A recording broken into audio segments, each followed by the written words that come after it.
everyone, and welcome to another episode of What's Up with Startups. I'm Emin Askarov, and today with me is a very special guest, is Dirk Singer, an author of two books, Volume 1 and Volume 2, on sustainable aviation and challenges that aviation faces in scaling up and reducing emissions. So, Dirk, welcome to the show. Thank you so much, Emin, for having me on. Thanks. And apart from publishing those books, which I think the Volume 2 just came out, I think 2 months That's ago. right.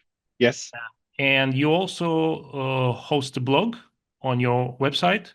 Yes, part of simplifying or sustainability in the air. And I, in particular, look at, well, I guess very relevant to the show, I look at startups. And one of the things that I've been engaged with, as of course you have yourself, is just, figuring out why we have, so many great ideas, but why so few of them then can scale.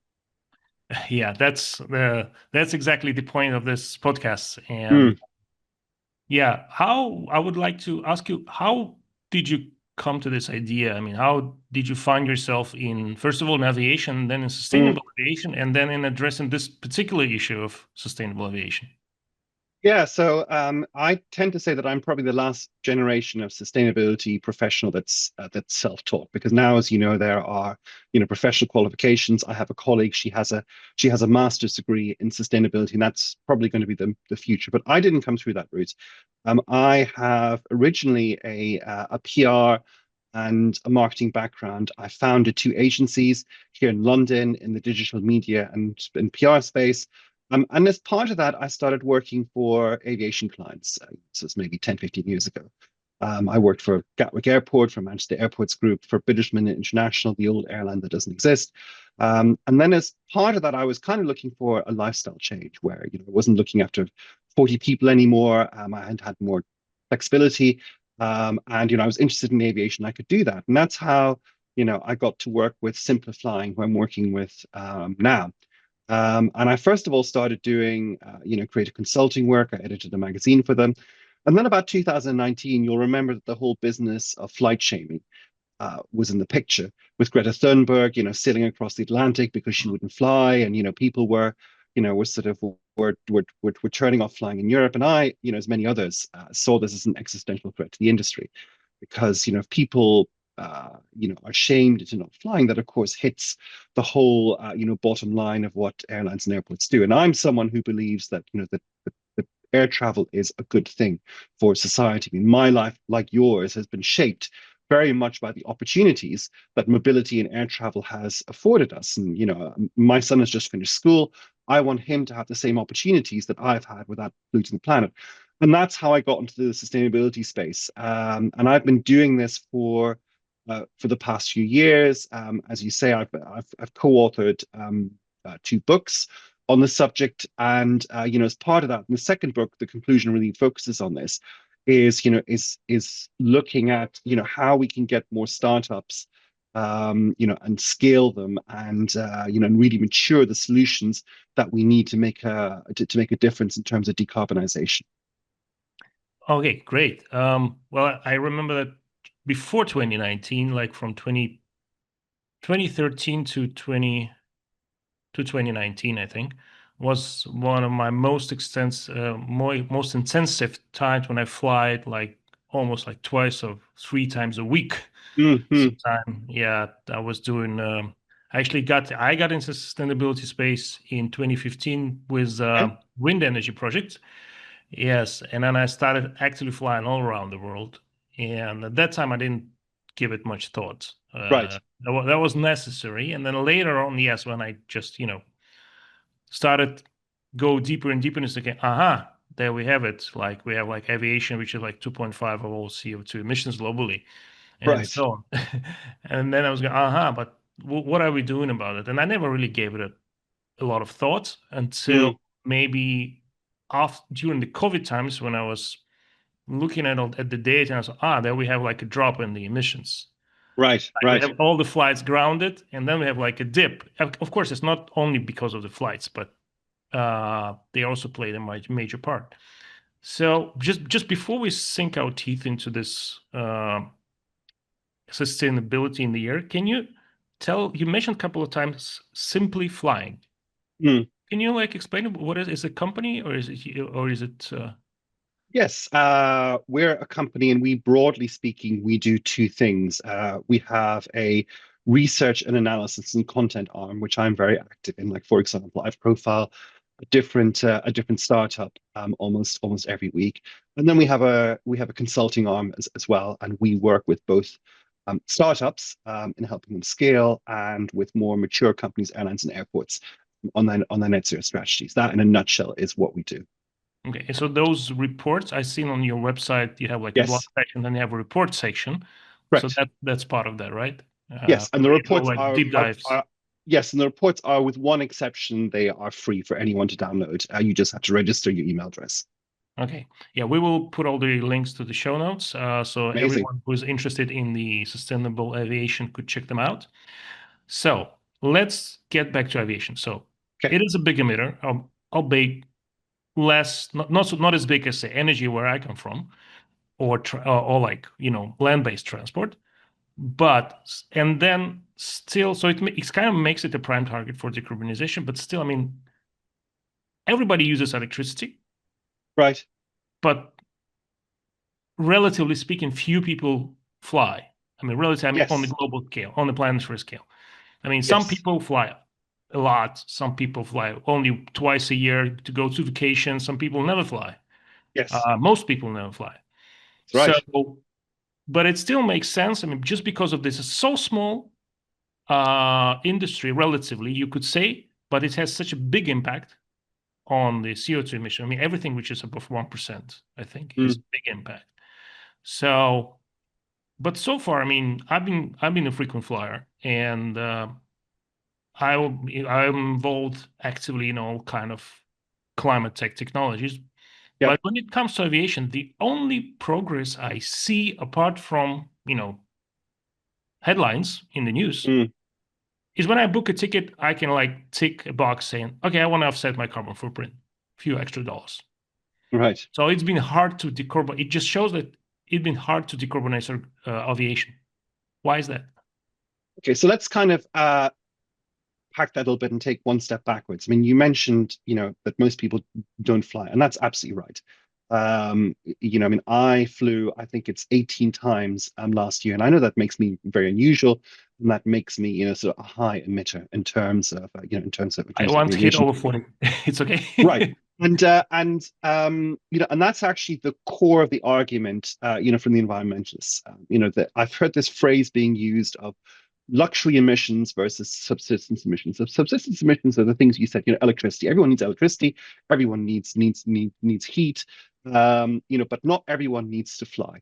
And the argument goes that this is a practice, a high polluting practice, done by relatively few, mostly well-off people at the expense, of the global majority. Now, of course, the flip side of that is that in the so-called global south, more and more people are now flying, and flying is seen as aspirational. Also, yes, I mean, aviation does account for 2.5–3%, depending on what data you use, of current emissions. But as other industries decarbonize faster, aviation's share of the pie will grow bigger. One study, I think, even estimated that if things stay the same, that aviation share, based on the fact of, that's growing, that double the number of people will be flying by 2040, and other industries are decarbonizing faster, that aviation share will be about 22% of emissions by by Whoa. by by, by 2050. Wow. And of course, that Like is 10 times that gross. 10 times growth in emissions. Relatively, yeah. Relatively, because of course, because the energy sector that you've mentioned, that very, very well, the energy sector is decarbonizing relatively quickly. Instead of even road transport, there's a push towards electrification. And of course, why is it hard? And really, there's three core reasons why it's hard. First of all, is in terms of physics. So obviously, jet fuel is very energy dense. Batteries are heavy. Hydrogen, I know you had a show on hydrogen recently, is very, very bulky. So there's a trade-off there, and the technologies and new propulsion systems are not quite there yet. So in battery technology, there are electric aircraft being developed. But of course, right now, the only electric aircraft that is actually certified and flying is the two-seater Pipistrel Velis Lectra, which you can see. There are other ones in the sort of in the pipeline, but it's very small beginnings. Then of course you have sort of the timing. It takes a long time to develop a clean sheet aircraft from scratch. You have sort of long certification timelines. It takes 7 to 10 years. Much longer than, for example, a solo startup to scale. And then you have fragmentation. You have airports, airlines, fuel producers, OEMs, who are all sort of working on this. So it is a difficult industry to decarbonize. However, the solutions are there. And they do exist, be it in alternative fuels, which is probably the most promising short to medium term solution, to then, sort of as technology matures, new propulsion systems, in particular, electric, battery electric, and also hydrogen. Just, I want to a little bit go into your last point you mentioned about fragmentation of the industry. Mm, I mean, I'm no expert at all. I mean, I'm in aviation. I'm okay. I once took like a flight in the four-seater where they allow you, to steer the plane for a bit okay. while you are in the air. Mm, Uh, but that's it. Um, so I was always like looking at out from outside. I thought that the industry is actually quite consolidated. Like we have two big air. Okay, we have a lot of airlines, but we basically have like technologically speaking, we have like two manufacturers of airplanes, Boeing and right, right, Airbus. Okay, right, there's Embraer and there is a right. Superjet, but you can basically discount them. I mean, the owners of technology, only two companies basically in the world. Mm, It's like in energy, we have like Siemens and maybe General Electric and ABB. So they're kind of, the gravity centers of industry. mm. Mm, Why not these? So why is it different why do we say fragmentation then? I mean, when these two big gravity centers are present. Yeah, I mean, I think there's really two things to say. First of all, it's the issue of cost and who pays for this. And there's I wouldn't say passing the buck, but there's sort of unclarity as to who pays, because obviously there's an investment cost, a capital cost, and there's a cost on the plane ticket. Alternative fuels, for example, are more expensive than so-called Jet A, which is the standard jet fuel. Does the passenger pay? Via a ticket levy? Does the airline pay? Does it come from public funds? Where does this money come from? And there's no clarity as to how that problem is going to be solved. And just put it into perspective, I mean, I think that ICAO, which is the UN body which oversees aviation, um, 2 years ago they put a bill of about $4 trillion by 2050 to decarbonize the whole aviation industry. I think Oh, that's now gone up. That estimate has now gone up to about $4.5–5 trillion. And someone's going to have to pay for these costs. The point about the two major, aircraft manufacturers, I mean, that's an important one, because, they have invested in a certain technology, which is the aircraft that they are producing today, which is large. I mean, obviously there are incremental improvements, and some things have changed, but largely, it's the same aircraft. It looks the same as it did, let's say, in the 1970s. The aircraft of today, and they operate in fundamentally the same way. Now, there's a question about whether the incentive for them to disrupt themselves really exists, because they have a very profitable line of business. They have decades worth of forward orders. I mean, if you're an airline and if you order 100 A321s or 737s today, those aircraft are not going to be delivered until the 2030s. So, of course, no company, no large company in their right minds, is going to disrupt a highly profitable product line that they've spent hundreds of billions of dollars in euros investing in over the past decades. And I remember a quote from Val Miftakov of ZeroAvia, which is a sort of a hydrogen electric aircraft engine company, who we featured actually in our first book. And he, when he set up his company, he came from the electric automotive industry originally. And he put it like this. He looked at what Tesla was doing versus the major car companies. And he said that before Tesla came along, I think that, just to paraphrase him, he said that the major car companies, they looked like they were doing something. They put a few what he called wacky engineers on side projects that they could issue a few press releases to make it look like they're investing in this. But really, they were interested in their core technology. And it took a disruptor from the outside, which in this case was Tesla, just sort of to force all the major vehicle manufacturers into taking, electric cars and electric vehicles seriously. And that's certainly how he sees the sort of the push is going to be in the aviation industry, that it'll be outsiders that eventually, force the legacy players to to move. And in many cases, the legacy players will probably even buy some of these outsiders eventually. Yeah, it definitely looks like a classic, innovator's dilemma, Mm. where you have, I mean, how on earth do you compete with a 20-year product, When your product product, book? which is very, very profitable, instead of, and why, if you have to answer to shareholders, it's completely rational. You're not going to turn around to your shareholders and to your board and say, tell you what, this product that we have 10 years of orders stretching into the distance, where we make a lot of money on, we're going to scrap that. We're going to do something completely different. It is from a financial point of view, from a shareholder point of view, it is not a rational thing to do, which is why we do need these disruptors coming in from the outside, and forcing the pace.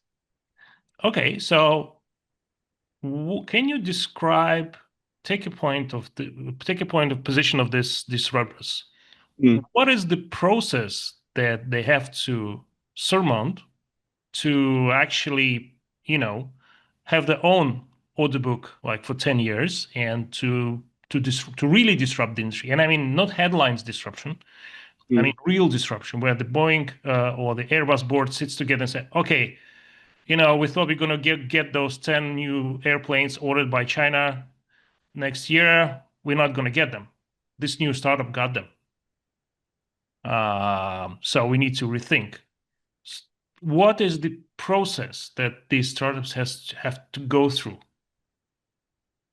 So to actually get your idea and to get it to commercial reality, it takes a lot of time and it takes an awful lot of money. So those are the two, it's quite simply the two main hurdles that you have to overcome. In the sustainable transportation space, you're not building an app, you're not building even a new pharmaceutical product. It takes years of research and development, regulatory scrutiny, billions of upfront costs, and really is billions. To give you an example, last year, the co-founder of Aviation, which is a Dutch electric aircraft company, estimated that to get his aircraft, which will be a 90-seater regional battery-powered aircraft into service, could take between $5 and $8 billion. Now, most of that will be, back-ended towards most of that money will be required at the very end of the process.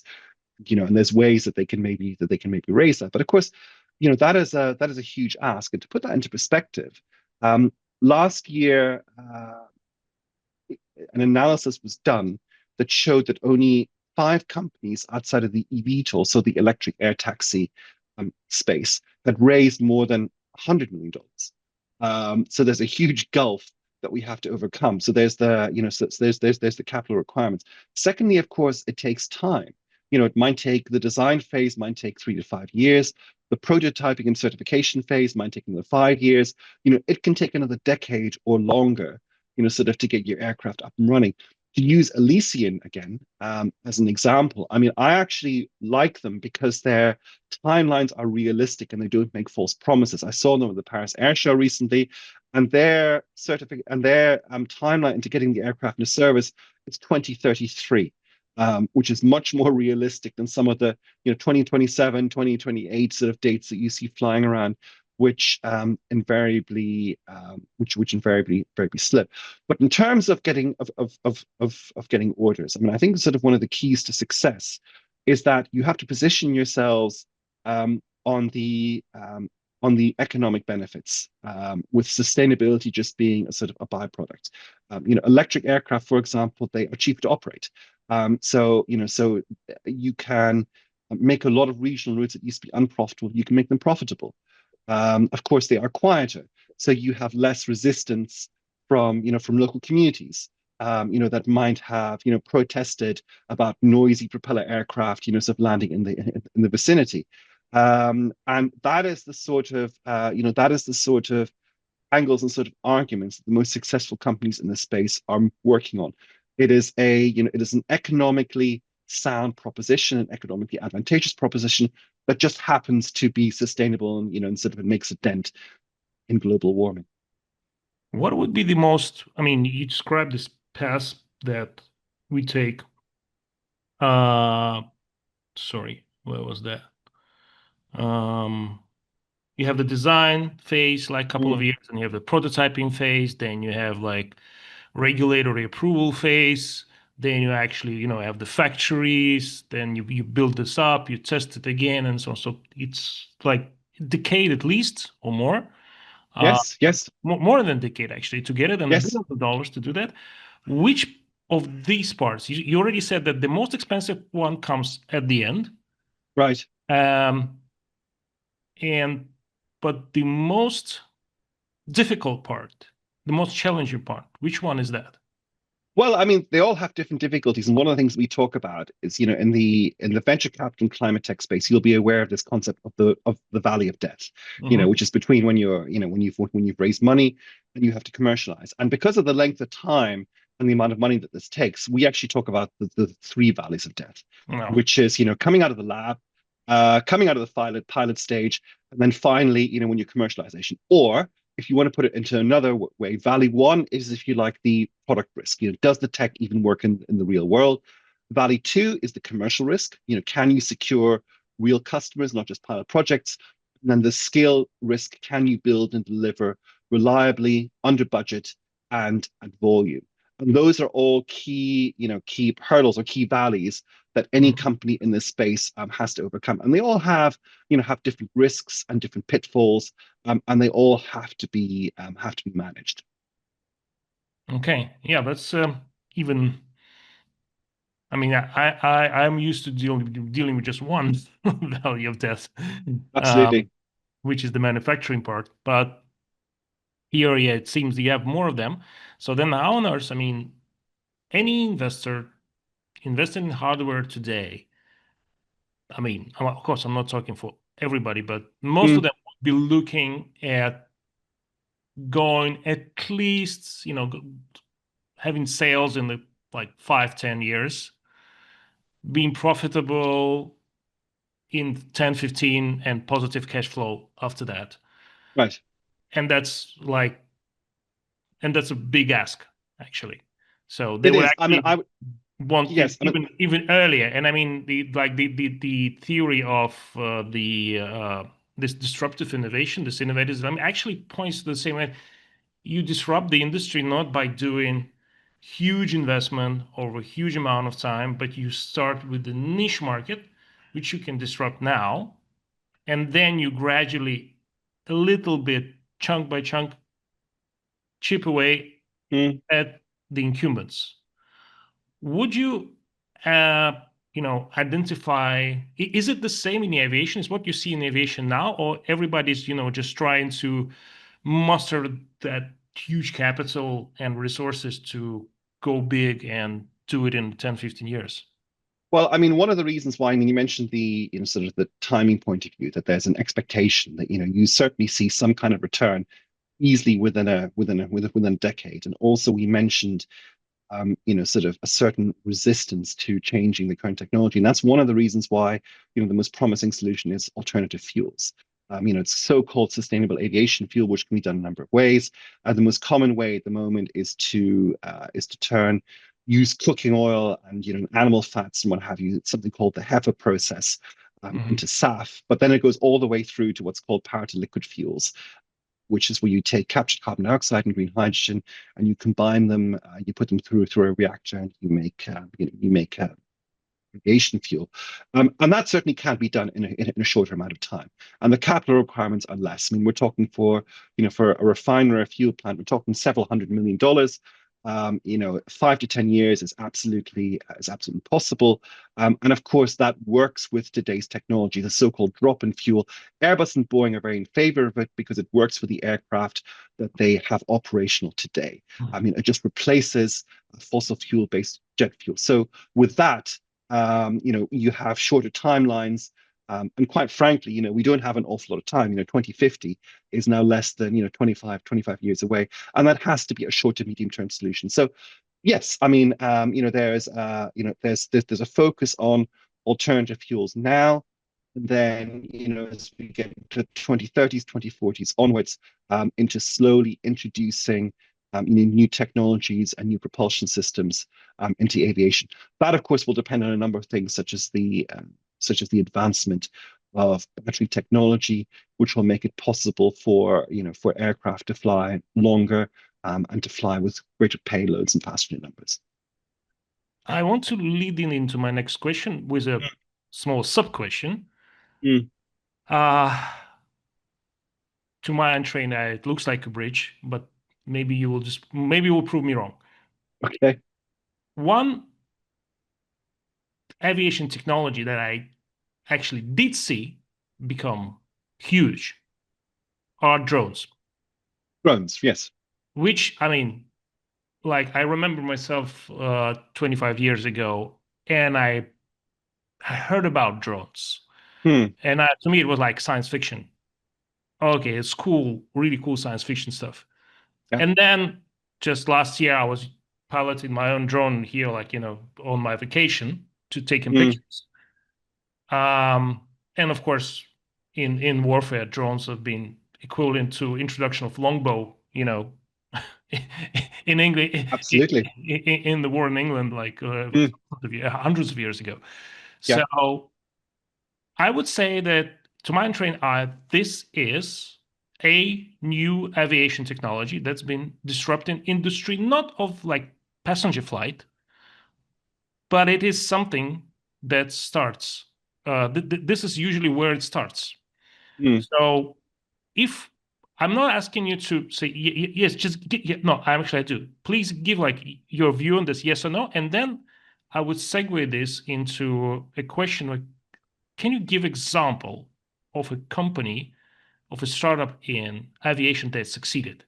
Because I think maybe there are some companies that succeeded in drone industry Yeah. already, Yeah. but I don't see a company that succeeded, say, in SAF or building a new plane, which is like not just any new plane, but a sustainable, at least some sustainable plane.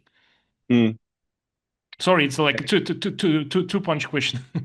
No, I mean, first of all, to take your point about drones, I mean, yes, you're absolutely right. And you're right that this is how it starts, that it starts small and you can build on that. Using the drone example in particular, there are companies that are looking to so-called autonomous flight for cargo, because of course larger drones can now carry cargo, and of course the cargo and logistics industry, something that we've not touched upon, but is a huge sector. Secondly, even passengers. So a subsidiary of Boeing, a company called Whisk, is developing an electric air taxi, which will be a four-seater,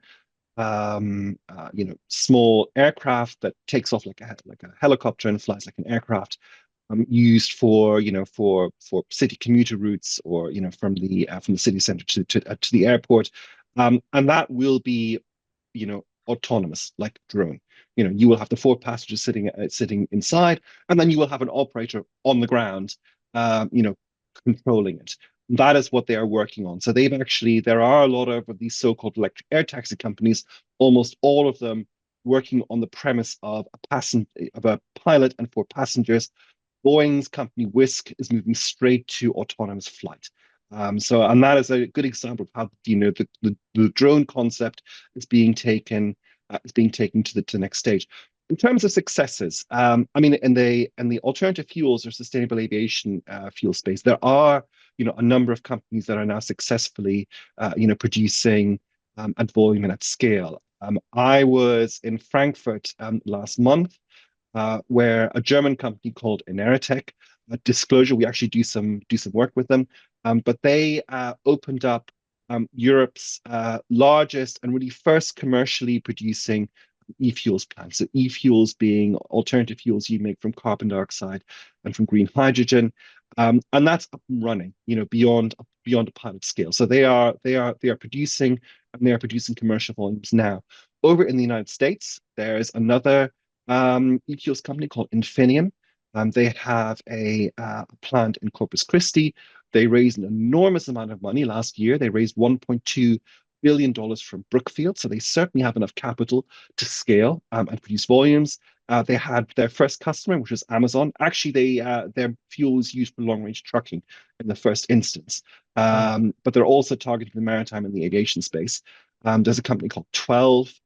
They're an e-fuels company. They've broken ground on a large facility in Washington State. So in the alternative fuel space, there are certainly a lot of them around. In the new aircraft space, because a lot of these companies are still in development, obviously we haven't seen, any ones that have been successfully certified yet. But some of the ones that are furthest on ahead is Hot Aerospace, a Swedish American company. They're producing a regional aircraft. They have raised, a lot of money. They just recently moved all their operations from Sweden to the United States. They should be testing their first aircraft, I believe, next year. And they look very, very promising. I mentioned Aviation, so the Dutch company. They impress me because they want to produce an electric aircraft, but they are realistic about how long it will take. A year ago, they were just two guys with a deck. Now, they have 30 people working out of the old Fokker aircraft and facility in Amsterdam. So the progress they've made in the past year is serious. And then there's a company called Electra. We also feature in our most recent book. They are producing a 9-seater hybrid electric aircraft that can land on the space of a football or a soccer pitch.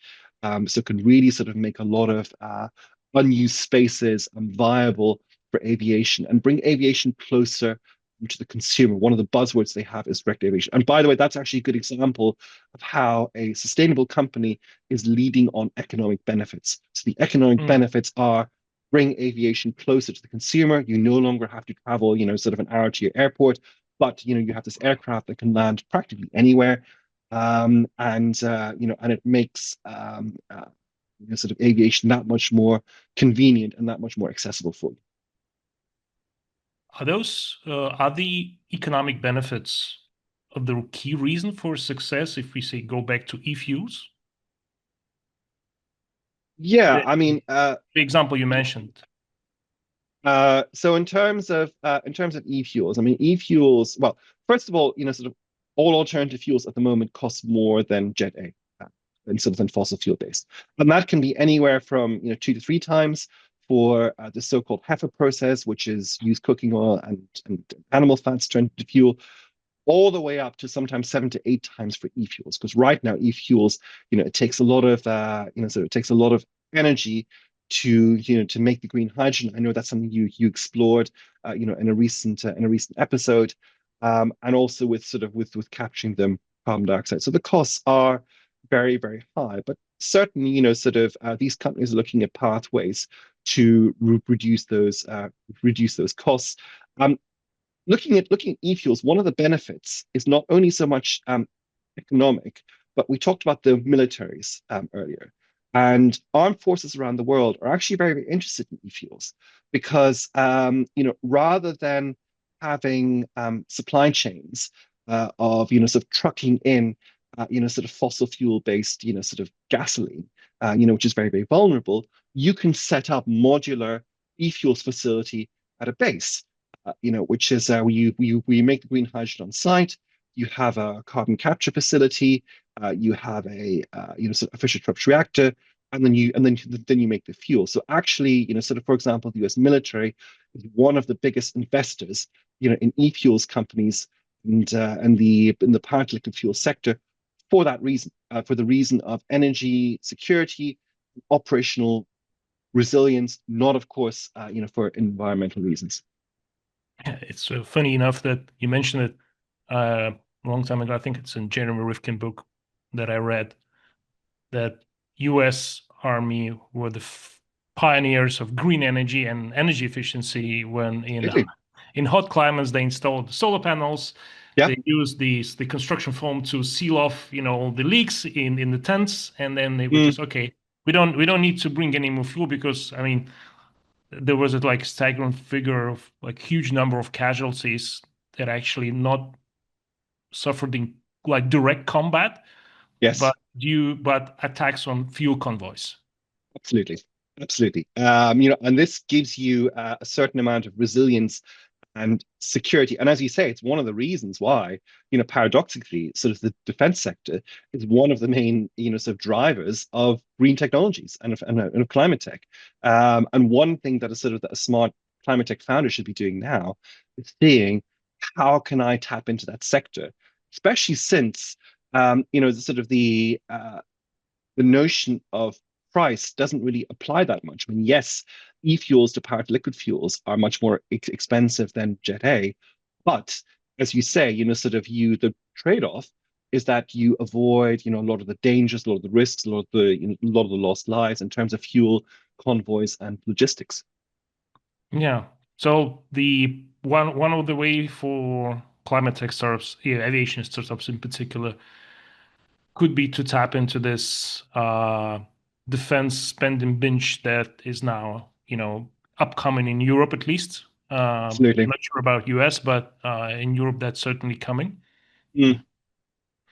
Okay, could you give us example of like a counter example, a company that failed spectacularly? Like, if you ask me about batteries, of course I can tell you, but the in aviation, which company like failed spectacularly, and the reason for failing, which you would find to be the most like crucial to be dissected, analyzed, and learned very well by coming by new startups.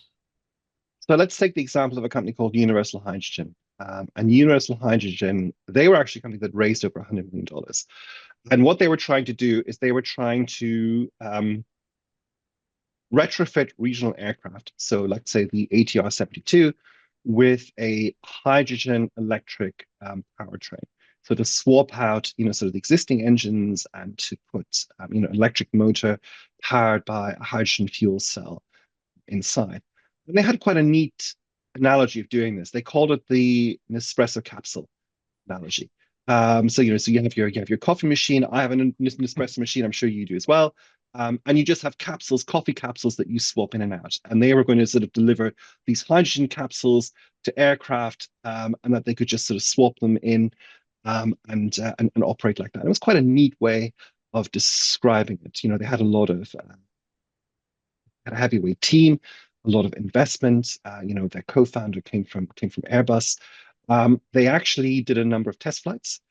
So they had an ATR aircraft that they called Lightning McLean that they flew in California. I think it's still the largest hydrogen-powered aircraft to have flown to date, but yet they failed. They went under almost exactly a year ago. And they were unable to raise, they failed at the second valley of death, going what we talked about earlier. And they were unable to raise further money to get them to that next stage, actually, commercialization and producing at scale. And there are a few reasons for that. First of all, was political uncertainty. If you remember a year back, we were already in the middle of the election season in the United States. Now, Mhm. hydrogen in the US has enjoyed a number of subsidies. And there were already questions that if Donald Trump won, which of course he did, that whether those hydrogen subsidies would continue. And of course, we saw last week that they have not largely. So I guess that those bets were right because, of course, Universal Hydrogens and other companies in this space, their model depended on a certain amount of regulatory support in the first instance, Mhm. sort of to help them. Then the whole hydrogen sector has a second major issue. And actually, in fairness, Universal Hydrogen trying to solve this, which is infrastructure. If you are introducing a totally new fuel, you have to have, sort of the infrastructure at every single airport, which is much more complex than just putting in charging stations for electric aircraft to be able to maintain this. I mean, to give you an example, I think I read that an airport of the size of London Gatwick, so London's second biggest airport, about 40, 50 million passengers, or Toronto or Orlando of that kind of scale, would need to build the equivalent of a new terminal to store all the hydrogen they would need if they were to go sort of fully hydrogen. And and that is a big ask. The infrastructure hurdle, is not insignificant. And that, by the way, could be one of the reasons why Airbus has delayed introducing a new hydrogen aircraft. Because, of course, 2 or 3 years ago, they were talking about introducing a hydrogen aircraft in the 2030s. Now it's looking at 2045, 2050, sort of maybe sometime in the distance, because you not only have to build a plane, you have to make sure that the facilities for that plane to be able to land and take off, refuel, emergency aircraft, airports en route have the fuel as well. But that all this exists, and it's a very major undertaking. Okay, interesting.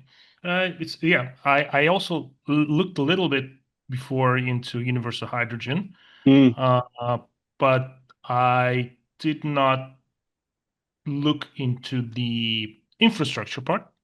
mm, Yeah, which is interesting. Yeah, and the investor sentiment looks to me very familiar.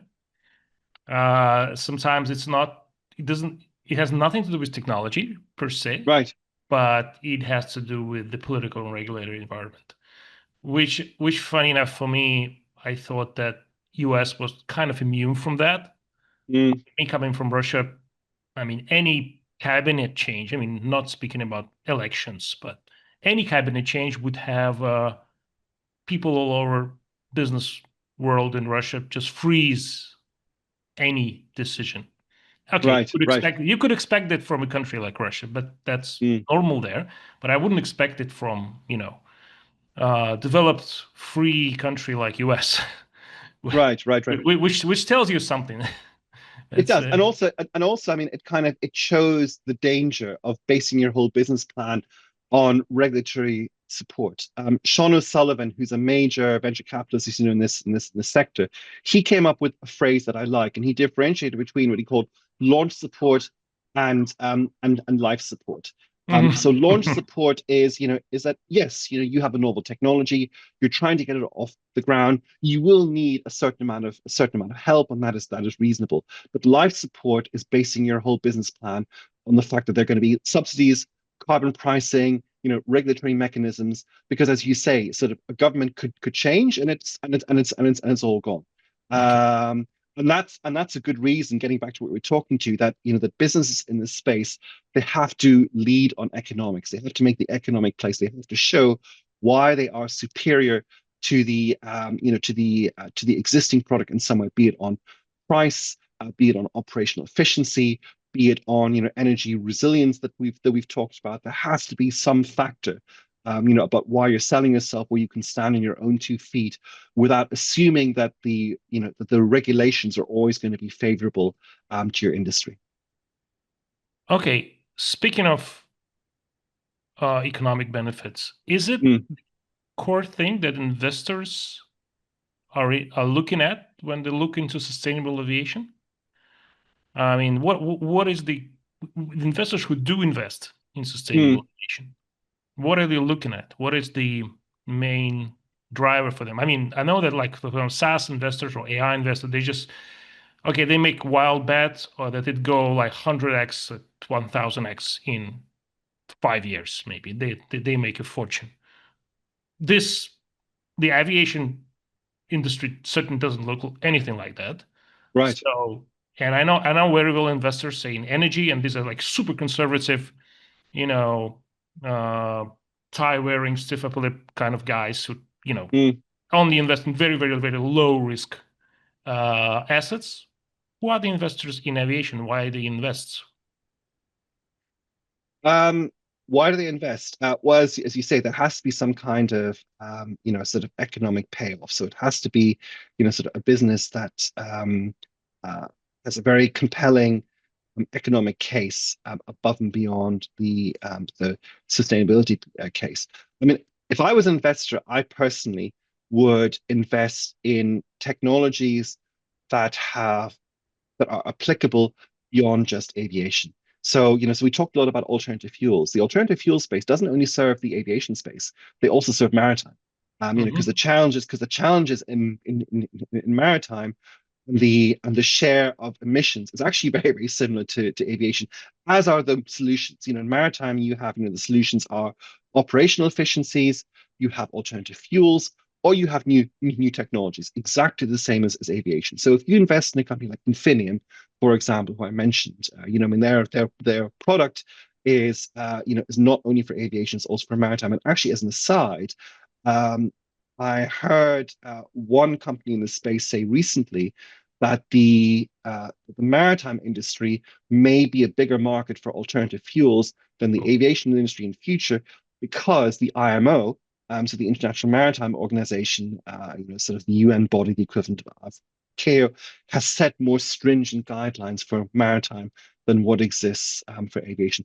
Batteries, which I know that you're involved in, battery technology is also something which is, which has wider applicability. The aviation industry certainly needs, more efficient batteries. But of course, there are other industries in which can be put in as well. I personally think that alternative routes to generate clean hydrogen. So, for example, white hydrogen, which you can extract from the ground, is very, very interesting. That is what I would be looking at the moment. Okay. Thank you.